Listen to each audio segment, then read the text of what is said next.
Hello बच्चों, I welcome you all in my YouTube channel Socionomics, a complete guide for social science। तो बच्चों आज का ये वीडियो पार्ट 5 है मेरे लेक्चर सीरीज का on class 10th geography chapter number 1 and the name of this chapter is resource and development. तो बच्चों आज मैं इस वीडियो को शुरू करने जा रहा हूँ हमेशा की तरह एक मोटिवेशनल कोट के साथ। और आज का मोटिवेशनल कोट है failure is success if we learn from it. असफलता भी एक सफलता है यदि हम असफलता से सीखें और जीवन में आगे बढ़ते रहे। तो बच्चों इसी मोटिवेशनल कोट के साथ आइए अब हम लोग देखते हैं कि आज के इस वीडियो में मैं आपको क्या टॉपिक पढ़ाने वाला हूँ। तो आज का जो टॉपिक है वो है first land irrigation, second process of land irrigation, third conservation of land resource, then we will study about soil profile, layers in soil, and the last topic of this video will be soil erosion and its type. And as usual we will at last know about the do you know section of this video। तो बच्चों सबसे पहले हम लोग देखते हैं land irradiation के बारे में। तो लैंड इरिडेशन का जो सिंपलेस्ट डेफिनेशन हो सकता है वो है reduction in quality and productivity of land. तो यदि किसी भी लैंड का प्रोडक्टिविटी और क्वालिटी रिड्यूस होता है तो उसे हम लोग क्या बोलते हैं, लैंड इरिडेशन। लैंड इरिडेशन का जो सबसे बड़ा कारण है वो है uncontrolled and over use of the land by the human beings. चलिए बच्चों अब हम लोग जानते हैं लैंड इरिडेशन के कारण क्या है। तो लैंड इरिडेशन के बहुत सारे कारण हैं, उनमें से 3 प्रमुख कारण के बारे में मैंने यहाँ पे लिखा है। तो सबसे पहला कारण है लैंड इरिडेशन का वो है एक्सटेंसिव माइनिंग एक्टिविटीज। तो आप जानते हैं बच्चों कि हमारे देश में इंडस्ट्रीज बहुत ज्यादा मात्रा में स्टेब्लिश हो रहे हैं और उसके कारण जो मिनरल्स का डिमांड है वो हमारे देश में बहुत तेजी से बढ़ रहा है और मिनरल्स के डिमांड को पूरा करने के लिए माइनिंग एक्टिविटीज अनकंट्रोल्ड मैनर में हो रहे हैं और इन माइनिंग एक्टिविटीज की वजह से लैंड इरिडेशन हो रहा है। फिर आप देखिए बच्चों डिफॉरेस्टेशन, ओवरग्रेजिंग भी प्रमुख कारण है लैंड इरिडेशन का। डिफॉरेस्टेशन मतलब होता है cutting down of large number of trees और ओवरग्रेजिंग का मतलब होता है repeated grazing over the same part of the land. तो आप देखिएगा कि डिफॉरेस्टेशन और ओवरग्रेजिंग के कारण जो क्वांटिटी है ट्रीज का और ग्रासेस का वो काफी कम हो जाते हैं, जिनके कारण सॉइल इरोजन का जो रेट है वो बढ़ जाता है और इससे सॉइल का फर्टिलिटी कम होता है जो कि कारण बनता है किसका, लैंड इरिडेशन का। फिर आप देखिए बच्चों कि repeated cultivation using the chemical fertiliser, ये भी एक बहुत बड़ा कारण है लैंड इरिडेशन का।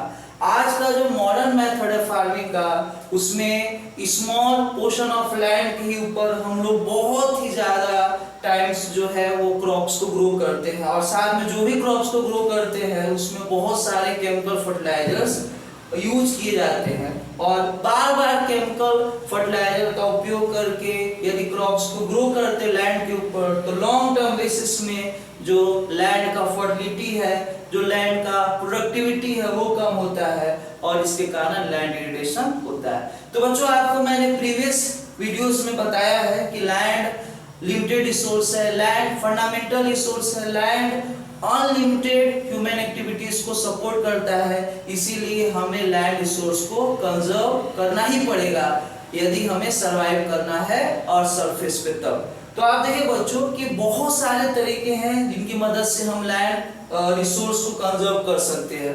उनमें से जो मेन तरीके हैं उनके बारे में मैंने यहाँ पे लिखा है। तो सबसे पहला तरीका है लैंड रिसोर्स को कंजर्व करने का वो है एफोरेस्टेशन। एफोरेस्टेशन का मतलब होता है planting of large and large number of trees. तो यदि हम एफोरेस्टेशन करेंगे तो इससे लैंड रिसोर्स को कंजर्वेशन करने में मदद पहुंचेगा, क्योंकि आपको पता होगा ट्रीज के जो रूट होते हैं वो सॉइल को होल्ड करके रखते हैं और ज्यादा ट्रीज यदि ग्रो होंगे तो उससे जो सॉइल है उसका इरोजन का रेट बहुत कम होगा और लैंड इरोजन नहीं होगा और लैंड का कंजर्वेशन हो सकेगा।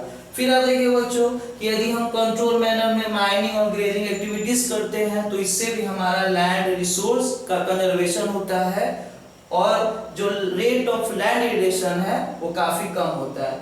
उसके बाद यदि हम शेल्टर बेल्ट का इस्टेब्लिशमेंट करेंगे तो इससे भी जो लैंड रिसोर्स है उसका कंजर्वेशन होता है। शेल्टर बेल्ट में होता है क्या बच्चों कि जो एग्रीकल्चर फील्ड होते हैं उनके चारों ओर ट्रीज को ग्रो करवाए जाते हैं, जिनसे होता क्या है कि जो रेट ऑफ सॉइल इरोजन है वो काफी कम होता है और लैंड का कंजर्वेशन हो पाता है। और जो लास्ट इंपॉर्टेंट मेथड है लैंड रिसोर्स को कंजर्व करने का वो है proper discharge and disposal of industrial waste to avoid the land erosion. आपको पता हो बच्चों कि हमारे देश में बहुत सारे इंडस्ट्री से और इंडस्ट्री से बहुत ही ज्यादा मात्रा में वेस्ट जनरेट होते हैं और यदि इन वेस्ट का प्रॉपर तरीके से डिस्पोजल किया जाए तो इससे जो लैंड इरोजन का जो रेट है वो कम होगा और लैंड रिसोर्स को कंजर्व करने में हमें मदद मिलेगा। तो हर एक इंडिविजुअल को अपने स्तर से लैंड रिसोर्स को कंजर्व करने में अपना योगदान अवश्य देना चाहिए, क्योंकि लैंड का प्रोडक्टिविटी और फर्टिलिटी यदि मेंटेन रहेगा तभी ह्यूमन बीइंग्स इस अर्थ सरफेस पे सरवाइव कर पाएंगे। तो चलिए अब हम लोग बात करते हैं सॉइल के बारे में। सॉइल क्या है? तो सॉइल एक थिन फर्टाइल लेयर है, किसका? लिथोस्फीयर का। अब आप पूछोगे लिथोस्फीयर क्या है? तो लिथोस्फीयर एक आउटर मोस्ट सॉलिड लेयर है, किसका? अर्थ का। और आप देखिएगा लिथोस्फीयर का ही एक थिन फर्टाइल लेयर है, उसे क्या बोला जाता है? सॉइल। सॉइल में तमाम तरीके के न्यूट्रिएंट्स मौजूद हैं जो कि जरूरी है प्लांट्स और ट्रीज के प्रॉपर ग्रोथ के लिए। आपको बच्चों ये पता होना चाहिए कि फ्यू इंचेस ऑफ सॉइल को बनने में मिलियंस एंड मिलियंस ईयर्स लगते हैं और सॉइल का जो फॉर्मेशन का प्रोसेस है काफी स्लो है। आपको बच्चों ये मैं बताना चाहता हूँ कि सॉइल के बहुत सारे लेयर होते हैं और जो लेयर्ड स्ट्रक्चर होता है सॉइल का उसे ही क्या बोला जाता है? Soil profile. तो सॉइल के जो मेन लेयर्स है वो है पैरेंट रॉक, वेदर रॉक, सब सॉइल और टॉप सॉइल। सॉइल का जो सबसे बॉटम पार्ट है उसे क्या बोला जाता है? Parent rock. पैरेंट रॉक में लार्ज साइज रॉक्स पाए जाते हैं। पैरेंट रॉक के ऊपर जो लेयर होता है सॉइल का उसे बोलते हैं वेदर रॉक। वेदर रॉक में स्मॉल साइज रॉक्स पाए जाते हैं पैरेंट रॉक की अपेक्षा।